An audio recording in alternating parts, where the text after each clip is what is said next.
ready, Stephanie? I don't know where Commissioner Clemens is. Okay. Well, the Board of Commissioners is now back into public session, and I call for a motion to reconvene. We have a motion. Second. Got a second. All in favor? Any opposed? We'll now open the floor for a motion to approve of an affidavit and resolution pertaining to the executive session. So moved. We have a motion. Second. Have a second. All in favor? Any opposed? All right, we did have a couple of items, and we'll ask Mr. Jock Setter to come to the podium to read the amended agenda out of public necessity, and the resolutions to be added and voted on by the board. Thank you, Chair. I would recommend the board approve an amendment to the agenda to add the following two items. Number one, a resolution authorizing the employment of Napoli Shkolnik, PLLC, and Edmund, Lindsay, and Hoffler, LLP, to represent the county in certain litigation matters. And number two, a resolution to authorize the acquisition of 3.05 acres of real property in land lot 43 of the 6th District of Henry County. Okay, we have a motion, and a presentation regarding the agenda, so we have a motion to amend the agenda to those two resolutions. Okay, we got a motion? Second. And a second. All in favor? Any opposed? Okay, Mr. Jock said if you read the Thank you, Chair. resolutions. The first item that you added to the agenda is a resolution authorizing the employment of Napoli Shkolnik, PLLC. They are a law firm out of New York. And Edmund, Lindsay, and Hoffler, LLP. They are a law firm in Atlanta. I want to give you a little background for the benefit of this resolution to explain what it's about. Since the 1990s, opioid manufacturers, distributors, and some physicians have engaged in a coordinated effort to understate the addictive nature of opioids and to overprescribe them. As a result of those efforts, there's been a dramatic increase over the past 20 or 30 years in the prescription of opioid medications and in overdoses and addiction as a result of that. Because of those overdoses, addictions, and the criminal problems that result from these drug uses, Henry County, like every other local government in the state, has been incurring substantial expense to deal with the arresting, adjudicating, treating, and incarcerating individuals who are either overdosed or addicted to opioids. And the reason that it becomes such a problem is because these drugs are highly addictive. They're prescribed at an alarming rate, and people run out of money to get prescriptions, or the prescriptions stop, and then they end up engaging in criminal activity to finance their physiological addiction. The two law firms that I mentioned, Napoli Shkolnik and Edmund, Lindsay, and Hoffler, they are nationally recognized in their efforts to represent individuals and entities in products liability type cases, and that's really what this case is. What we're proposing to do is to retain those law firms to represent the county and the county taxpayers in trying to recover some of the expenses that we've incurred and the taxpayers have incurred that result from the opioid epidemic that's sweeping the country.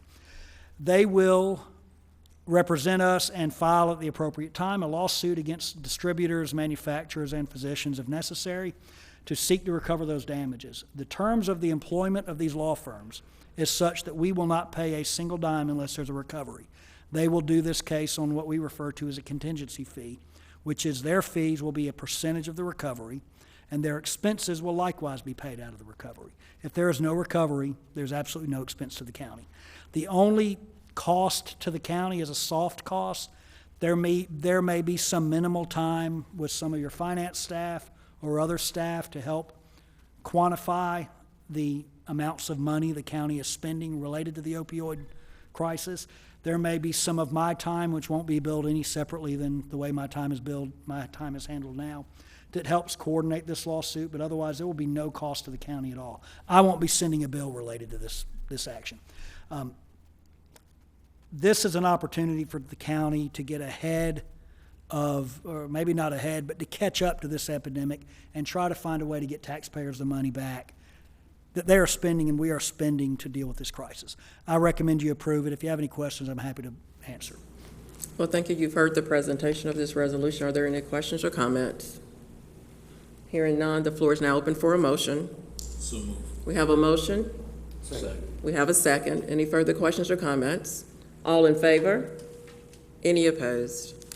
Thank you. Thank you. Number 2 on the list is a resolution authorizing the acquisition of 3.05 acres in land lot 43 of the 6th District of Henry County. As you're all aware, Fire Station 8 came into disrepair, became unserviceable, and we've had to put temporary accommodations up to serve the area, this Stockbridge, Jodico area, from the sort of temporary Fire Station 8. The county has located property that would be suitable for a replacement Station 8. It is located in land lot 43 of the 6th District. It is located on Jodico Road, west of Flippin Road. And we recommend that the board authorize the execution of a sales contract. We can have the property closed as quick as we can get to closing. So that's the recommendation I'd make for you today. Okay, we've heard the presentation. Are there any questions or comments? Commissioner Prince? I do wish Ms. Clemens was here. I know she would have something to say. Do we know where she is at? If we could just, this is Fire Station 8, and it's in that district, so I just figured Commissioner Clemens may want to say something. I'll take the public through what's going on right now anyway. We did a feasibility study on the current location of Fire Station 8, and it's just impractical to rebuild the fire station on that property. So the county has opted to move that fire station to actually a better location. And as soon as Commissioner Clemens gets here. All right, well, we'll just ask our deputy county manager if he's got any additional comments regarding that fire station. And it is a good observation. We'll make sure that Commissioner Clemens is involved. Yes, Madam Chair. We have looked at the fire service in that area for many years. The current location of Station 8, where the temporary housing and the old permanent location was, has definitely come under some issues, and construction concerns by putting a new station there, and also traffic concerns with backing up right there on Flippin Road at the Kroger intersection. So we went out and looked at different locations, and we found a viable location. On our operational response modeling plan, it came up to be very viable for our road mileage for ISO, so we feel that this is a good response location that will serve the citizens well. All right, thank you. Commissioner Clemens, any comments? We wanted to hold the vote until you were here. No, I'm familiar with it, been tracking it for quite some time. All right, thank you. Any other comments or questions by the board? Hearing none, the floor is now open for a motion. I make a motion that we would pass this. Okay, we have a motion. Second. We have a second. Any further comments or questions? All in favor? Any opposed? Thank you. The resolution is approved. All right, we will now move to the adjournment of this meeting, and now we'll call for a motion to adjourn. So moved. We got a motion, it sounds like a second. All in favor? Any opposed? Thank you. Everyone have a good day.